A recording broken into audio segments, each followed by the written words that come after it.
Qui dit fin 2024 dit forcément se projeter sur 2025. Donc au-delà des listes que je peux vous faire sur les actions que je trouve intéressantes pour 2025, il y a surtout, on le voit depuis quelques années, pas mal de sorties de la cote, notamment, en France. Mais ce que l'on voit, c'est que pour moi 2025 sera encore une année où on va avoir des fusions et acquisitions qui devraient être assez intéressantes, donc des OPA, des OPR, éventuellement des échanges de titres, entre certaines sociétés. Bref, je pense qu'à partir de ce moment-là, si vous voulez, où on re-rentre dans une espèce de transition, on a beaucoup de business qui peuvent être intéressés d'utiliser, leur cash pour faire de la croissance, externe, voire même racheter leurs propres titres. N'oubliez pas, on vous parle énormément de démographie, on est sur un vieillissement de la population, on est, forcément sur des doutes par rapport à ça. Je ne vais pas rentrer dans le détail, on pourra faire une vidéo spécifique là-dessus, mais surtout ça veut aussi dire qu'on a beaucoup de boîtes familiales, où, le PDG arrive aussi un petit peu au bout et pense à sa succession. Donc ça aussi, ce sont des points qui sont importants, d'autant plus en France où on sait que la fiscalité peut bouger au niveau des successions pour une boîte, etc. Bref, il y a beaucoup de choses qui peuvent être importantes et ça peut pousser un certain nombre de PDG éventuellement à vouloir passer la main peut-être plus tôt. Et ça peut faire pas mal d'OPR. N'oublions pas également que il n'y a Dieu actuellement que pour les grosses valorisations, les grosses capitalisations, les ETF qui vont publiciter un petit peu tout ça. Donc on a tout un tas de valeurs qui passent sous le radar. Depuis 2018, on peut se dire que les petites valeurs sont vraiment sous-valorisées parce qu'elles passent sous le radar des flux. Donc on a aussi beaucoup de private equity qui peuvent être amenés à vouloir racheter des petites boîtes ou de moyenne taille en France ou en Europe plus largement. Aux États-Unis, ça va être la même chose, mais on va dire que peut-être qu'on connaît un petit peu plus le marché européen, le marché français. Parce que tout simplement, c'est pas cher. Il y a pas mal d'opportunités, on va considérer que c'est pas cher et on va proposer du 25-30 éventuellement de primes et ça sera toujours, pas cher. Alors on a beaucoup de très bons dossiers qui ont déjà été raflés, sur, les marchés en 2023 et 2024, mais éventuellement, sur 2025, on peut pousser le truc. Donc je vais vous présenter une liste d'actions qui pour moi sont OPables, voire, OPR, une offre de retrait aussi peut être fait par la famille retrait de la cote. Et je vais vous expliquer en 2 mots pourquoi, pour essayer de garder la vidéo le plus court possible. Et ensuite, je vais vous demander, parce que je suis loin d'avoir une vue exhaustive, je vais vous demander en commentaire de participer, vous aussi, et de me dire, pour 2025, quelle action vous voyez bien subir une OPA ou peut-être une OPR ou une offre peut-être de fusion, ce qui peut toujours aussi être intéressant. Donc on va commencer avec SMCP. SMCP, c'est une, de toute façon, que j'ai déjà présentée dans une vidéo individuelle. On arrive pour moi sur des repères graphiques qui sont intéressants, mais ici le but c'est pas de faire vraiment une analyse graphique, mais c'est de vous dire voilà, pour moi SMCP, oui, ça peut se faire racheter. Est-ce que c'est, je pense pas qu'il y a grand monde qui va se précipiter pour l'acheter, si vous voulez. Il y a une opportunité, oui, mais voilà, je pense que 5 €, faut pas nécessairement miser beaucoup plus là-dessus.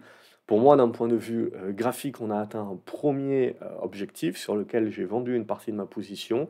Si on venait à revenir dans la zone des 3 ou un petit peu en dessous des 3, j'accumulerai pour jouer cette OPA ou en tout cas une cible aux alentours des 4,5 à 5 euros.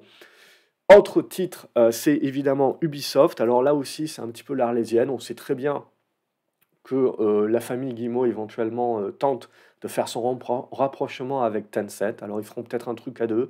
Ça sera, à mon avis, de toute manière, pas forcément à l'avantage des actionnaires minoritaires. Donc c'est le petit bémol, si vous voulez, sur Ubisoft, où tout le monde va voir l'OPA, évidemment, comme quelque chose d'évident. Et en règle générale, quand c'est comme ça, c'est soit un truc qui traîne en longueur et on se fait bouffer, soit derrière la prime qui va être proposée, voire même ce sera peut-être pas une OPA, ça sera tout simplement juste Guillemot peut-être qui va revendre quelque part à Tencent, Tencent qui va monter au capital et puis point barre.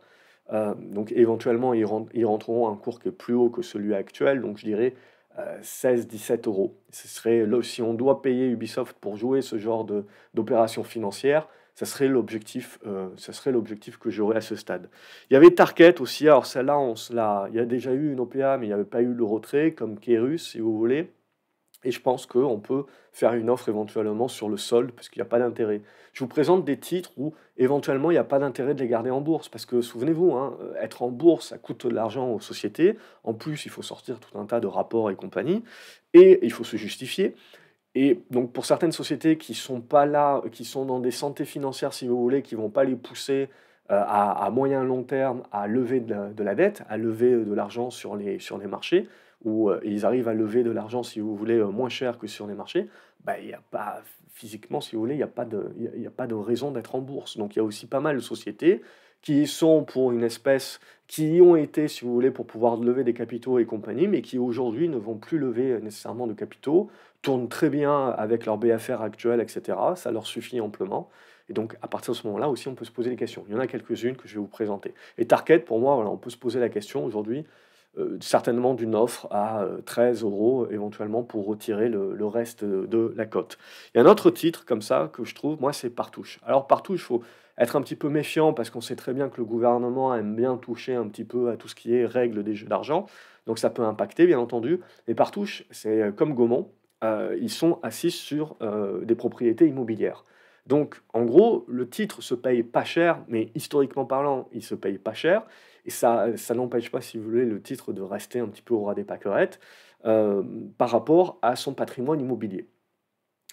Pour autant, voilà, je pars du principe, si vous voulez, qu'il n'y a pas un flottant qui est énorme. Là aussi, Partouche n'a pas vraiment d'intérêt à rester en bourse pour moi. Donc je pense qu'à un moment donné ou un autre, ça se fera sortir de la cote. Est-ce que ça sera 2025 ou pas? Mais je pense qu'éventuellement, s'il propose 30 euros, c'est toujours pas cher concrètement et ça peut se faire retirer de la cote. Gaumont, c'est un petit peu l'Arlésienne là-dessus aussi. Mais la problématique, c'est toujours la même chose, c'est que le management n'est pas réellement, si vous voulez, pour les actionnaires minoritaires. Donc Gaumont, pareil, si vous voulez, on est assis sur de l'immobilier. Pareil, ça se paye pas trop cher par rapport à ça, mais on est sur des titres qui sont illiquides. Pour l'instant, il n'y a aucune offre qui est faite. C'est comme Esso, si vous voulez, on sait très bien qu'à un moment donné ou à un autre, Exxon n'a pas d'intérêt à les garder en bourse, sauf parce qu'ils font leur toutouille budgétaire et ouais, comptable dessus.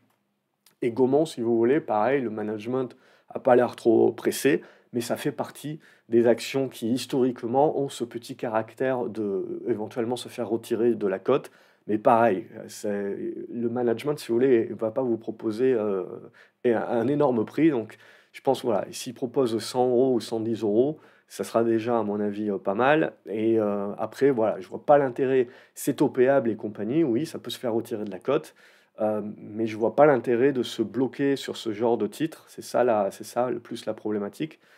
Parce que c'est un petit peu l'Arlésienne. C'est un petit peu l'Arlésienne et éventuellement pour gratter 20%, ça ne vaut peut-être pas le coup de se bloquer. Compagnie des Alpes. Alors Compagnie des Alpes, c'est pas une de mes grosses convictions en termes d'OPA et compagnie, mais je pars du principe que c'est une possibilité et qu'en plus, graphiquement parlant, financièrement parlant, on a une société voilà, qui s'en donne éventuellement les moyens. Donc je trouve qu'il y a un intérêt sur le titre si on dépasse les 15-16 euros pour essayer de retourner chercher les 20-22 euros. Et s'il y a une offre, je pense que ça tournera autour de ce niveau-là. Donc ça aussi, je me la garderai sous le coude. Fontaine Pajot également, c'est pas un titre sur lequel je vais avoir une forte conviction d'OPR. La société peut faire du rachat d'actions éventuellement, mais je pense pas que c'est pas le gros de ce qu'ils vont faire. Ça reste un titre qui est pas cher parce qu'ils ont énormément de cash.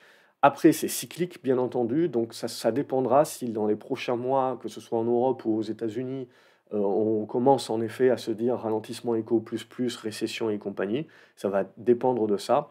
Si on redémarre le cycle, je pense que c'est un titre qui doit être revalorisé sur les 150 euros. Et après, voilà, il y a du cash en réserve, ça peut toujours intéresser un petit copain, ça se valorise donc pas cher, pour en plus mettre la main sur du cash. Euh, donc voilà, là aussi, je vois pas l'intérêt de ce genre de société de rester en bourse. Pour un petit peu de notoriété peut-être, mais ils vont pas lever des capitaux. Donc j'ai un autre titre comme ça que j'avais proposé en 2018 ou 2019 de mémoire, c'était Groupe Guillain. Groupe Guillain, ils font tout ce qui est plastique, toutes les boîtes en plastique pour les repas et compagnie. Pareil, ça, je veux dire, mis à part pour l'introduction, ils n'ont jamais levé jamais fait d'augmentation de capital, etc. Ils arrivent très bien à se soutenir tout seuls comme des grands. Pour l'instant, voilà, le titre reste en bourse, mais ça fait partie des titres qui, à un moment donné, si vous voulez, la famille peut vouloir remettre la main dessus sur les minoritaires. Et là, ben, en général, ils vont proposer les précédents plus hauts, c'est-à-dire à 31, 32 euros. Donc, il y aurait pas une grosse cote de marge, si vous voulez, mais ça fait partie pour moi des titres qui peuvent éventuellement disparaître. Tiens, je vais pousser le bouchon un petit peu loin sur Ruby évidemment, parce que c'est pas l'idée qu'on aurait, mais là aussi le flottant est pas énorme. On sait très bien Bolloré a réglé son affaire Vivendi, donc pourquoi pas se concentrer maintenant sur ses affaires, notamment africaines, et pourquoi pas également sur donc Ruby. Donc ça se regarde. Graphiquement parlant, c'est un titre pour moi qui devrait se revaloriser aux alentours des 35-40 euros. Maintenant, pour ça, il va falloir au minimum revenir au-dessus des 25-26 euros. Et là, on retrouverait de l'intérêt. Peut-être qu'on aurait quelques annonces sur Ruby ces prochains mois, mais en 2025, en tout cas, Ruby, ça fait partie des titres que je trouve intéressants. Et d'un point de vue valorisation, il peut toujours y avoir quelque chose de notre breton préféré. Dans le jeu, alors avant de passer aux jeux vidéo, parce qu'on a fait Ubisoft, mais je vais prendre OP Mobility. OP Mobility, si vous voulez, ça fait partie des équipementiers. On sait très bien que les équipementiers, c'est pas la fête et compagnie, mais je pars du principe qu'il vaut mieux un équipementier auto en 2025 qu'un constructeur auto. OP Mobility, je trouve qu'il n'y a pas un flottant qui est énorme. Vous avez également la holding aussi. Et je pense que ça fait partie, avec Aquel, on va en parler, des valeurs qui éventuellement ont du cash en réserve, ont de la famille et compagnie, et sont à des niveaux de valorisation attractifs pour éventuellement retirer les valeurs de la cote. Donc pour moi, c'est deux prétendantes aussi, Aquel et OP Mobility, à se garder sous le coude. Il y a CGDIM, mais ça, vous avez vu, le PDG achète énormément de titres depuis très longtemps. On a éventuellement un rapprochement qui peut se faire avec l'anciennement Pharmagest et donc Equasens. On est pareil sur le même secteur. On voit que ça a fini par se réveiller alors que ça fait des mois hein, que PDG achète. Donc pourquoi il achète, je ne sais pas. Mais je verrai bien. Au-delà de l'OPR, si vous voulez, de l'OPA sur ces jeudis, mais de la sortir de la cote parce que c'est un truc qui perd de l'argent, je crois. Pourquoi pas un rapprochement avec Equasens. Tiens, je vais pousser un petit peu le bouchon. Nacon. Nacon, pour moi, bon, ça va pas terrible. Éventuellement, ça peut être une action pour du rebond avec Big Ben Interactive sur 2025. Pourquoi pas? Je la propose ici dans cette liste OPAble et compagnie, parce que je pars du principe que Big Ben Interactive peut peut-être être intéressé pour la vendre. En tout cas, la holding Big Ben. Ou éventuellement, je ne sais pas ce qu'ils vont décider. On sait qu'il y a Bolloré aussi, mais je crois que c'est le cousin ou le fils, je ne sais plus, qui est au sein de Nacon. Mais à un moment donné, voilà, ça ne se paye pas bien cher, mais il y a de la dette. Donc il y a des augmentations de capital à faire. Probablement, il y en aura encore une à faire. Ça va monter en régime. Je pense que ça peut être une action qui peut rebondir, mais du coup, également, s'ils commencent à réussir leur coup, je pars du principe qu'à ce niveau de valorisation, ça peut intéresser. Ça peut intéresser éventuellement Big Ben de vendre. On verra ce qui se fait. J'ai également, en autre petite valeur, j'ai Freelance. Freelance.com. Freelance.com, ça fait beaucoup de chiffre d'affaires et ça fait pas de profit, ça fait pas de marge. Éventuellement, ils sont en train de changer le PDG pour retourner ça. S'ils réussissent un petit peu leur coup, ça fait typiquement partie des petites valeurs où je pense que ça peut intéresser un plus gros pour, pour reprendre le marché parce que ça se paiera pas cher à ce moment-là. Il faut encore qu'ils arrivent à retourner la situation, mais c'est quelque chose que je regarderai. Énergie, c'est un petit peu aussi toujours la même idée, c'est se dire, il y a du cash en réserve, le PDG est bien âgé, donc il y a la transmission et compagnie à faire. Peut-être que ça peut se faire retirer. En tout cas, bon, ça fait des années qu'on le dit. À un moment donné, ça arrivera, c'est toujours l'Arlésienne, mais bon, vous avez également, ça fait partie des actions avec un socle fondamental. Les couches culottes Ontex Group, également pareil. Je crois qu'à l'époque, il y avait eu une OPA à 20 ou 24 euros, je ne sais plus. C'était en 2019, quelque chose comme ça, ou en 2018, je ne sais plus exactement. Je pars du principe que ça peut revenir à la charge. Ça reste des actions qui sont défensives, matures, des business qui sont assez matures, mais je pense que voilà, là aussi, c'est quelque chose. Alors, ils proposeront peut-être que 14 ou 13 euros, je pense, ce coup-ci, parce que l'OPA avait été refusé. à l'époque, mais voilà, ça fait partie des prétendantes.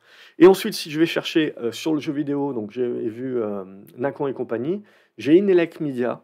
Inelec Media, je trouve que c'est très volatile et cetera. Pareil, c'est des actions, je vois pas trop pourquoi c'est sur les marchés. Dontnod également, je vois pas trop pourquoi c'est sur les marchés.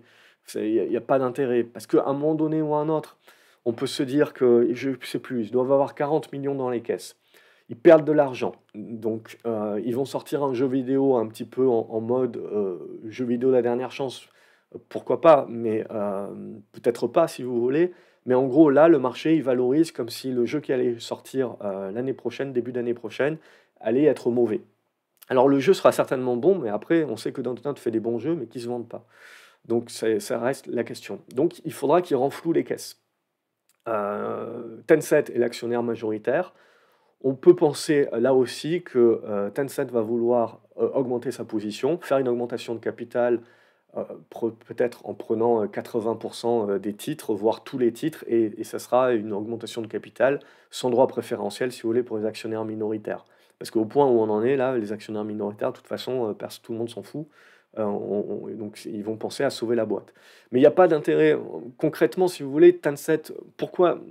Il n'y a pas d'OPA qui peut se faire sur Dontnod parce que bon, ils ont certes beaucoup de cash, mais ils ont aussi beaucoup de dépenses et pour l'instant, ils ne gagnent pas d'argent. Donc faire une OPA, ça serait de toute manière devoir mettre, je sais pas, 10 millions d'euros sur la table pour faire l'OPA. Derrière, devoir rajouter potentiellement 15-20 millions d'euros pour faire l'augmentation de capital. Alors qu'ils peuvent très bien faire l'augmentation de capital avec Tencent. Je pense que Pull-up peut participer à cette augmentation de capital et on peut se retrouver avec un duo Tencent Pull-up pour essayer de redresser la barque, sans pour autant faire une offre de retrait ou une OPA si vous voulez, mais juste en augmentant le nombre de titres et en se retrouvant très certainement avec une pondération à 80%, une dérogation de faire une OPA, ce genre de truc. Mais il y a une opération qui se fera à un moment donné sur Dontnod, si vous voulez, que ce soit avant peut-être la sortie du prochain jeu vidéo pour éviter ou profiter avant qu'on voit les ventes, ou après potentiellement. Ce sera la question. Mais en tout cas, des opérations sur le jeu vidéo, j'en verrai pas mal. Et Tencent, pour moi, continue à faire ses emplettes. Ses emplettes. Vous avez pas mal de boîtes de jeux vidéo en Pologne. C'est pas l'objet de la vidéo ici, mais Tencent fait pas mal ses emplettes en ce moment. Donc, ça peut se regarder. Tiens, je vous ai gardé celle-là, parce que celle-là, elle me fait plaisir. Je vous ai pris LVMH. LVMH, si vous regardez réellement le vrai flottant de LVMH avec tous les mecs qui ont ça à long terme, Bernard qui, de par sa holding, n'arrête pas d'en racheter à gogo et compagnie, euh, on se retrouve avec un flottant qui est de plus en plus petit. On sait très bien que LVMH n'a pas besoin de la bourse, n'a pas besoin de lever des capitaux. On sait très bien que Bernard Arnault cherche surtout à mettre en place sa succession. On peut très bien penser, si vous voulez, qu'à un moment donné ou à un autre, LVMH n'a rien à faire sur le CAC 40, n'a rien à faire en bourse, si ce n'est pour l'aura, si vous voulez, l'image, etc. Mais in fine, en fait, on aurait un flottant qui est très petit, un petit peu comme Hermès, donc qui peut renforcer la volatilité du titre. Alors je pense pas voilà, qu'il y aura une offre de retrait sur LVMH, mais ça fait partie de ces titres où à un moment donné, le flottant devient rikiki, le vrai flottant devient rikiki parce qu'on se retrouve avec tout un tas de holders, donc de personnes qui sont là en mode buy and hold pour tenir les titres. Et ce sont autant de titres, si vous voulez, qui ne sont pas disponibles au jour le jour. Euh, et pour moi, Bernard Arnault travaille sa succession et racheter des titres fait partie de cela. Et il va continuer de les racheter et réduire ce flottant. Donc on se retrouve voilà, avec un truc où peut-être, in fine, on aura très peu de flottants. Ça n'aura aucun sens que ce soit en bourse, mais il n'y aura pas nécessairement d'offre de retrait émise. Mais pour moi, c'est important quand même s'il y a des titres que vous n'avez pas l'offre de retrait, de quand même garder en tête qu'on a des flottants qui sont très réduits. Ça peut être positif pour le titre parce que derrière, vous avez besoin de très peu d'acheteurs pour faire fluctuer énormément à la hausse le titre. Et ça peut marcher à la baisse aussi. Mais à ce stade-là, voilà, on sait très bien que la Chine va très probablement mettre le bazooka l'année prochaine pour redémarrer. Donc après, il reste les tarifs de Trump, mais voilà, c'est un petit peu ça. Pour rester dans la beauté, etc., et pour partir de l'autre côté de l'Atlantique, j'ai Elf Beauty. Elf Beauty, moi je pense à un moment donné, si vous voulez, que ça se fera racheter. Alors je pense que c'est plutôt L'Oréal qui cherchera peut-être à racheter ça, mais on pourrait avoir des surprises. Là c'est plutôt neutre, hein, on est dans une tendance qui est plutôt neutre, mais je serais tenté de dire que Health Beauty qui revient dans les 80 à 100 dollars, c'est des achats qui se font d'un point de vue purement de prix et fondamentaux et pour éventuellement jouer une OPA qui pourra se faire, je pense, aux alentours des 180 à 200 dollars. Ça peut être en tout cas un prétendant. Trigano également, pour moi, c'est un titre qui n'a pas besoin d'être en bourse aujourd'hui. Euh, donc voilà, je pars du principe, si vous voulez, que tout ce qui peut être passé sous les 100 euros, c'est intéressant de payer sur Trigano. À un moment, peut-être qu'il y aura une OPR, peut-être qu'il n'y en aura pas, mais in fine, en gros, on est sur un titre qui peut se payer sur toute baisse. MGI Digital, c'est un tout petit titre aussi. Là aussi, vous avez l'Arlésienne de l'OPA de l'actionnaire japonais depuis des années. Mais au-delà de cela, donc pour moi, voilà, c'est savoir à un moment donné payer un niveau de prix qui paraît intéressant sur le titre. Et en plus, vous avez en épée de Damoclès, mais ici d'un point de vue positif, l'OPA éventuellement qui peut intervenir. En tout cas, ça fait partie des valeurs pour moi qui peuvent faire des retournements, qui peuvent redresser leur compte. Et in fine, en plus, qui peuvent avoir le petit côté, on décide, les Japonais décident d'utiliser. Parce que les Japonais, si vous voulez, dans leur culture, ils gardent beaucoup d'argent en réserve, ils n'ont pas trop l'habitude de faire du rachat d'actions. Mais c'est en train de changer. C'est en train de changer tout ça avec l'augmentation des taux là-bas. Et du coup, ça a attiré pas mal de flux. Vous avez le groupe SFPI aussi qui est tout petit. Également, c'est un truc qui peut se faire retirer de la cote. Graphiquement parlant, on est dans un truc qui est plutôt neutre, mais qui est bien construit aux alentours des 2 euros. Si ça se fait retirer de la cote, j'avais calculé à l'époque qu'il proposerait probablement entre 3,5 et 4 euros. Ça fait beaucoup peut-être sur les niveaux actuels. Mais voilà, c'est la target, c'est l'objectif qui peut être éventuellement visé si en plus on a des bonnes configurations. Vous avez Intelink, on sait très bien que sur tout ce qui va être ESN et compagnie, on a des revalorisations qui se font actuellement. Et je pense qu'il y aura des rapprochements qui s'effectueront. Vous avez Itelink qui peut se regarder dans ce sens-là. Vous avez Wavestone également pour moi qui se regarde aussi dans la même idée. Vous voyez qu'avec des grosses corrections dernièrement, mais pour moi il faut voir ça comme des opportunités. Donc tout ce qui va être aux alentours de la zone des 39-38 euros et puis plus tard, si on continue de descendre, tout ce qui va être dans la zone des 30 euros, pour essayer d'avoir un prix de revient aux alentours des 35 euros, bah, je pars du principe qu'il faut payer pour éventuellement, ça finira en sortie de la cote, ce genre de truc. Alten aussi. Je vois pas trop les intérêts de ces boîtes-là d'être cotées d'un point de vue purement financier. Donc Alten, tout ce qui va être, si on descend dans la zone des 70 euros, je pense que ça se paye au niveau du prix. Sopra aussi. Je vois pas trop d'intérêt de garder ça en bourse. Voilà, et Sort Group, ouais, je vais pas toutes les faire, mais Sort Group, OB, globalement, ouais, vous avez un petit peu ce quatuor ou 5 qui sont dans des configurations intéressantes. Sort Group, c'est celle qui garde encore une configuration qui était propre. On voit d'un point de vue purement graphique, si on a un débordement des 36-37, ça peut partir. Et là, voilà, je dirais que c'est celle qui a le plus de raisons de sortir de la cote à aujourd'hui. Score, sinon, on sait très bien que c'est l'Arlésienne aussi à un moment donné pour se faire sortir de la cote. Là, je pars du principe que c'est plus intéressant comme prix. Là, j'avais payé. Si vous redescendez dans la zone des 20 euros, ça pourrait éventuellement se payer pour une histoire de prix et de cote. J'avais ADP également. Je pars du principe que on est sur un niveau de prix qui est intéressant sur ADP et en plus, on sait que l'Arlésienne de l'OPA peut toujours revenir. Là aussi, c'était en 2018 ou en 2019, je crois qu'il y avait eu des rumeurs ou une proposition sur ADP. À l'époque, c'était à 220 ou 240 euros. Bon, ils proposeront peut-être pas autant cette fois-ci, mais voilà, ça fait partie du titre où on sait que ça peut revenir. Worldline, dans la même idée, c'est une tendance pour moi qui est baissière. Je pense pas que ça finira comme Atos. Mais toujours est-il, voilà, je pars du principe que les 9 euros, ça devrait quand même un petit peu bloquer dans cette zone-là, 9 euros, 9,50 €. Et puis voilà, on sait que Crédit Agricole est à 10% du capital, on sait que ça peut intéresser éventuellement le private equity. Euh, voilà, donc je pars du principe que toute consolidation, tout retour sur la zone des 7 euros et des brouettes, ça peut se payer pour jouer le retournement et en plus ce petit côté spéculatif par rapport à tout ça. Qu'est-ce que j'ai d'autre? Valourec, évidemment, mais là, on sait que Arcelor est monté à 30%. Ils continueront certainement de monter. C'est pas un truc où ils vont essayer de jouer le retrait de la cote tout de suite, hein. Donc je pars du principe là aussi que tout au retour de Valourec, en gros dans les zones de 14 €, ça sera des points d'achat avec également ce point, positif. Qu'est-ce que j'ai d'autre? J'ai pour moi, vous avez vu, Roku.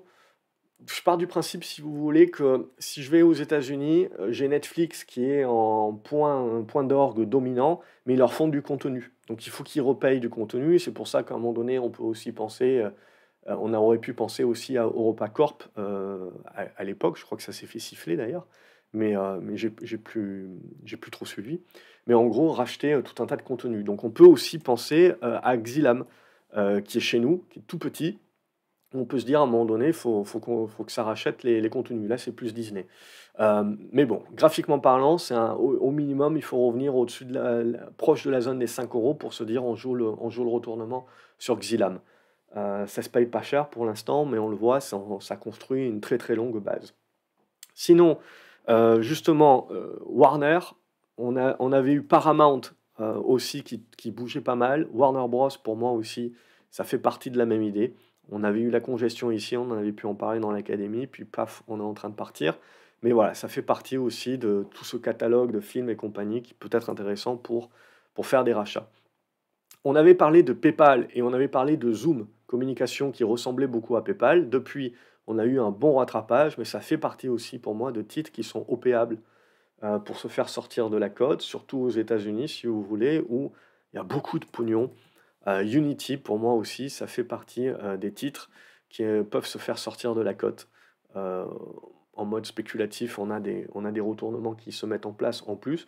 Donc voilà, j'aime bien jouer, si vous voulez, des trucs qui sont OPables, mais qui sont me remettre dans des configurations graphiques qui sont quand même intéressantes pour pas pousser le truc. Et j'ai GitLab aussi.